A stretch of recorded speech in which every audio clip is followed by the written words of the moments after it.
قرآن مجید نے واضح کہہ دیا ہے کہ یہودی اور عیسائی تم سے راضی نہیں ہو سکتے حتی تتبع ملتہم، جب تک کہ تم ان کے دین کی پیروی نہ کرو، ان کو کسی طریقے سے معاذ اللہ عیسائی بنایا جائے۔ نبی پاک علیہ السلام کی جو محبت ہے نا، وہ انسان کے لیے زندگی کو آسان کر دیتی ہے۔ حضور سے پیار ہوتا ہے نا تو بندہ نفرت کرنی ویسے ہی چھوڑ دیتا ہے۔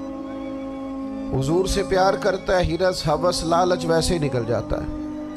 جب حضور سے محبت ہو جاتی ہے، نماز پڑھنا، درگزر کرنا، درود شریف پڑھنا، قرآن پاک پڑھنا، دین کی خدمت کرنا، حتیٰ کہ جان دینا بھی آسان ہو جاتا ہے۔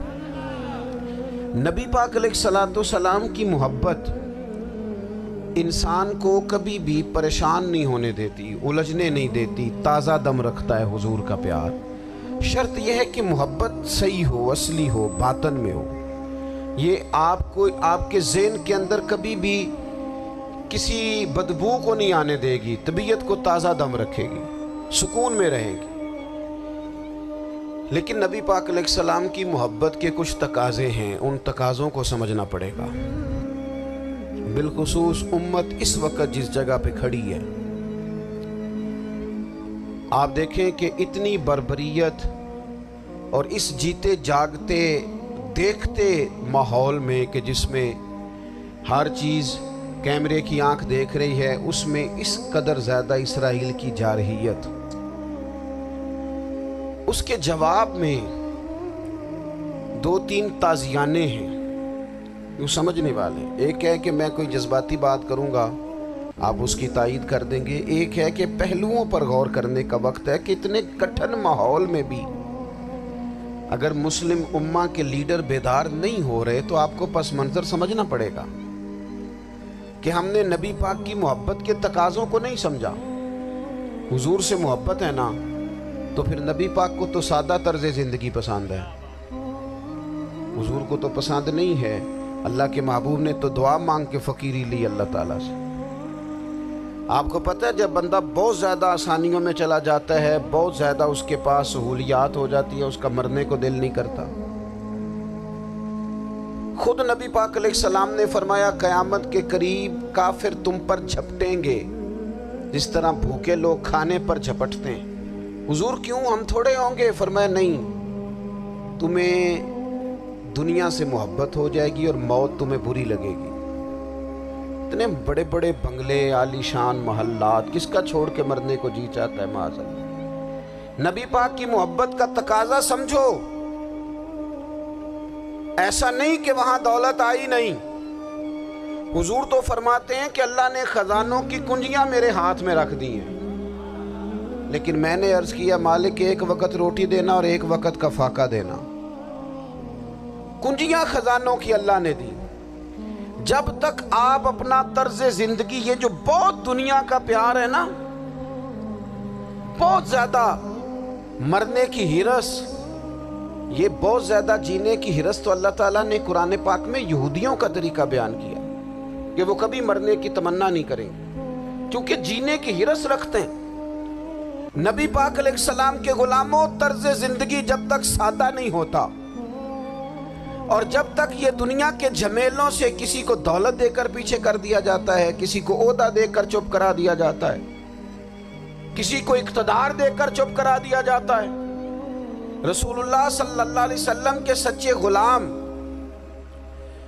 ان ایک بات کی سمجھ آ گئی تھی کہ ہمیں ہمارے رب نے کہا ہے قُلْ إِن كُنْتُمْ تُحِبُّونَ اللَّهَ فَاتَّبِعُونِي يُحْبِبْكُمُ اللَّهُ۔ اے محبوب آپ ان سے فرما دیں اگر رب سے محبت کرنا چاہتے ہیں تو آپ کی پیروی کریں، اللہ خود ان سے محبت فرمائے گا۔ جب رب بھی ان کا ہو جائے گا، جب رب بھی ان کا کی محمد سے وفاتوں نے تو ہم، یہ جہاں چیز ہے کیا، یہ لوح و قلم تیرے، اس کا کیا مطلب ہوا؟ لوح و قلم، قلم لکھتی ہے نا تقدیریں، مقدر فیصلے، تو لوح و قلم تیرے ہیں، اس کا مطلب یہ ہے کہ پھر رب کریم تیرے اوپر فضل کرے گا، اور وہ جن فیصلوں کی امت کو دیانت سے چاہت ہے اللہ اپنے فضل سے وہ فیصلے فرمائے گا۔ جب تک زندگی حضور کی غلامی کی طرف نہیں جاتی وہ اللہ تعالیٰ کی تائید نہیں پاتی۔ حضرت عبداللہ ابن حذافہ رضی اللہ تعالیٰ عنہ کو رومیوں نے قید کر لیا تھا، اور جب رومی آپ کو قید کر رہے تھے، پکڑ رہے تھے، جنگ میں کچھ موڑ ایسا آ گیا کہ بظاہر مسلمانوں کے قدم پیچھے ہٹ رہے تھے، 1000 آدمی نے 100 آدمی نے مل کے آپ کے گرد گھیرا ڈالا اور بڑی مشکل سے آپ کو گرفتار کیا۔ جب بادشاہ کے سامنے لے گئے نا، تو بادشاہ سے اس کا سپہ سالار کہنے لگا کہ بندہ ضائع کرنے والا نہیں۔ یہ بات سمجھیں آپ، ہماری طبیعت کے مطابق جو بندہ پورا نہیں اترتا ہم ضائع کر دیتے ہیں۔ حالانکہ اگر آپ کو مخالف صف میں بندہ کام کا نظر آئے تو آپ غور فرمائیں کہ یہ ہمارے قافلہ محبت میں کیسے شامل ہو سکتا ہے، اس کے لیے جد و جہد کریں تاکہ اس سے کام لیا جا سکے۔ اس نے کہا، روم کے بادشاہ نے بندہ ضائع کرنے والا نہیں۔ وزیر نے کہا بادشاہ سے، اس نے کہا کیا کریں؟ کچھ ایسا کریں کہ یہ معاذ اللہ ہمارے دین میں آ جائے۔ اور قرآن مجید نے واضح کہہ دیا ہے کہ یہودی اور عیسائی تم سے راضی نہیں ہو سکتے حتیٰ تتبع ملتہم، جب تک کہ تم ان کے دین کی پیروی نہ کرو۔ ان کو کسی طریقے سے معاذ اللہ عیسائی بنایا جائے۔ تو بادشاہ کہنے لگا 2-3 چیزیں ہیں جس سے کوئی بندہ بھی خریدا جا سکتا ہے، کر لیتے ہیں بات۔ اس نے سب سے پہلے حضرت عبداللہ ابن حذافہ سے کہا کہ جتنے پیسے آپ کہیں گے آپ کو ملیں گے، آپ اس دین میں آ جائیں معاذ اللہ۔ تو حضرت عبداللہ ابن حذافہ نا، کچھ لوگ بڑے سیانے ہوتے ہیں، بردبار ہوتے ہیں، بعض باتوں پر غصہ نہیں کرتے، ہنستے ہیں۔ حضرت عبداللہ ابن حذافہ ہنس پڑے، فرمانے لگے تجھے کس نے بادشاہ بنایا؟ تو بڑا بیوقوف آدمی ہے۔ اس نے کہا کیا مطلب؟ فرمانے لگے نادان، میں تو تلوار لے کے میدان میں آیا ہوں، مجھے دولت کمانی ہوتی میں تجارت کرتا، میں تجارت نہیں کر رہا، میں تو شہادت کے لیے نکلا ہوا ہوں، اور تو مجھے کہہ رہا ہے پیسے لے لے، کو عقل کی بات کر۔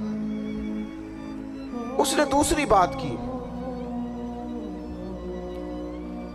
اس نے کہا کہ میں بادشاہ ہوں، میرے نیچے جتنے بھی عہدے ہیں، وزیر، مشیر، وزیر خزانہ، جو آپ عہدہ کہیں گے آپ کو دے دیا جائے گا، آپ اس طرف آ جائیں۔ تو حضرت عبداللہ ابن حذافہ کہنے لگے پھر کہتا ہوں تو بڑا نادان ہے۔ فرمانے لگے میں حضور کا صحابی ہوں، اور صحابی ہونے سے بڑا عہدہ دنیا میں ہے ہی کوئی نہیں۔ صحابہ وہ صحابہ جن کی ہر صبح عید ہوتی تھی، خدا کا قرب حاصل تھا، نبی کی دید ہوتی تھی۔ کہا تو مجھے لالچ دے رہا ہے۔ اب انہوں نے ایک نئی چال چلی۔ وزیر کہنے لگا کہ میں ایک اور طرح سے معاذ اللہ کوشش کرتا ہوں پگھلا دینے کی۔ آپ اندر کمرے میں قید تھے تو وہاں ایک خاتون کو بنا سنوار کر بھیج دیا گیا۔ دوستو یاد رکھنا، تگڑا اور مضبوط جوان پتہ کون ہوتا ہے؟ جس کی نظریں پوری طرح اس کے کنٹرول میں ہوں۔ یہ علامت جوانی ہے۔ جس آدمی کا پوری طرح، 2 لوگ دنیا میں کبھی کوئی کارنامہ سر انجام نہیں دے سکتے، ایک جو حرام کھاتا ہو، ایک جس کی نظر ناپاک ہو۔ محمد بن قاسم جب یہاں آئے تھے نا، تو ایک دن بڑے پریشان تھے، تو ایک بزرگ کہنے لگے آپ کیوں پریشان ہیں؟ کہنے لگے راجہ دہر سے مقابلہ ہے، اور ہماری فوج تو سندھ کے رستے بھی نہیں جانتی، زبان بھی نہیں جانتی، لڑیں گے کیسے؟ 2-4 دن کے بعد ان بزرگوں کی دوبارہ محمد بن قاسم سے ملاقات ہوئی تو بڑے خوش تھے۔ کہا اب آپ کیوں خوش ہیں؟ کہنے لگے وہ میرا مقابلہ نہیں کر سکتا، میں نے تحقیق کر لی۔ کہا کیوں؟ کہنے لگے نظر کا گندہ ہے، اور جو نظر کے گندے ہوتے ہیں وہ میدانوں میں ٹھہرا نہیں کرتے۔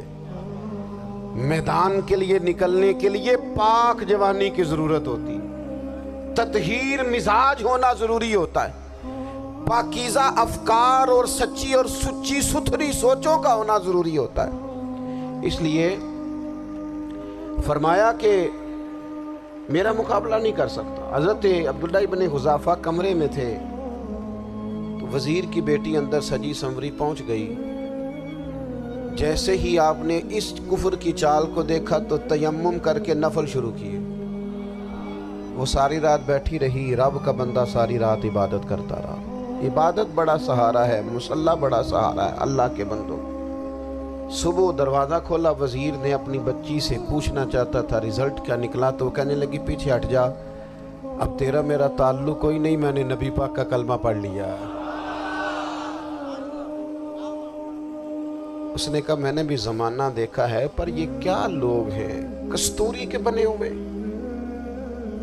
سندل سے دھلے ہوئے، کہ میں ساری رات کمرے میں رہی اور 100 اور 1000 آدمی جس جوان کا مقابلہ نہ کر سکے، اتنا طاقتور جوان کمرے میں رہا اور اسے نظر اٹھا کے نہ دیکھا۔ او کچا رنگے للاری والا جڑا چڑھ دا تے لیندا رہندا ہے، اے عشق تیرے دا رنگ محمد چڑھیا پھر نہیں لیندا۔ میں کہا ایک دفعہ نظر اٹھا کے نہیں دیکھا، کمال ہو گئی۔ اتنے بڑے لوگ، اتنی بڑی سعادت مندی، فیروز بختی، معاملہ فہمی، حد ہو گئی۔ اللہ اکبر۔ دوستو، بادشاہ جب پوری طرح ہار گیا نا، اس نے کہا مار دو۔ تیل گرم کیا ایک کڑاہی میں، اور جب آپ کو اس میں ڈالنے لگے تو آپ کی آنکھوں میں آنسو آ گئے۔ بادشاہ کا خیال ہوا شاید نرم ہو گئے ہیں، کہنے لگا روئے کیوں؟ فرمانے لگے سوچتا ہوں جان ہی ایک ہے، کتنا مزہ ہے اس کی راہ میں جان دینے کا، کتنی لذت ہے اس کے نام پر مرنے میں، کتنا لطف ہے۔ جے تو چڑھیا اتے دار بھی نہیں، تے جے تو وکیا عشق بازار بھی نہیں، تے ایڈا سستا سودا پیار بھی نہیں، تے ایڈا سستا لبدا یار بھی نہیں۔ کئی جنگل گانے پیندے نی، کئی دوزخ لنگنے پیندے نی، جے وہ اس ملوں بھی مل جاوے، ایدوں سستا ہور بپار بھی نہیں۔ تے کچھ سمجھ نہ آوے لوکانوں وہ کادے نال شہید کرے، ڈٹھی یار دے ہاتھ تلوار بھی نہیں، پر او دا خالی جاندہ وار بھی نہیں۔ کہنے لگے ایک جان ہے نا، تو دل کرتا ہے ہزاروں ہوتی تو ایک ایک کر کے محبوب کے نام پہ قربان کرتا، جب میرے پاس ہے ہی ایک، کروں کیا؟ حضرت عبداللہ ابن حذافہ رضی اللہ تعالیٰ عنہ جب روئے اور بادشاہ نے یہ بات سنی تو بادشاہ اٹھ کے کھڑا ہو گیا، سارے وزیروں مشیروں کو کہنے لگا تم نے کہا تھا نا بندہ ضائع کرنے والا نہیں، یہ بھی ضائع کرنے والا نہیں۔ کہنے لگا میرا ماتھا چومو، تم جیسے لوگوں کو قتل نہیں کرنا چاہیے، آزاد کرنا چاہیے۔ عزیز، اپنی زندگی سے نا یہ بہت زیادہ ہرس، ہوس، طمع، اور یہ کسی بات کی بھی ہو، ہرس صرف پیسوں کی نہیں ہوتی ہے، شہرت کی بھی ہوتی ہے،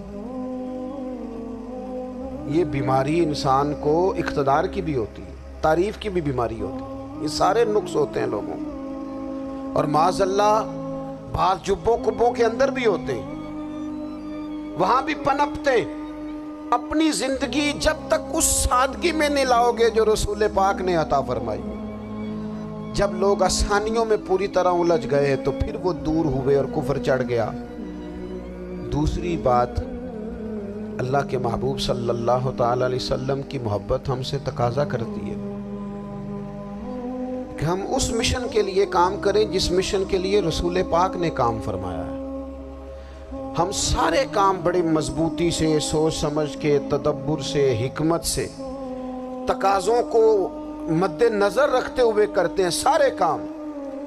دین کے کام میں ہمارا مزاج نہیں ہوتا، او ہو جائے گا جی، آپ بسم اللہ پڑھیں جی، شروع کریں جی۔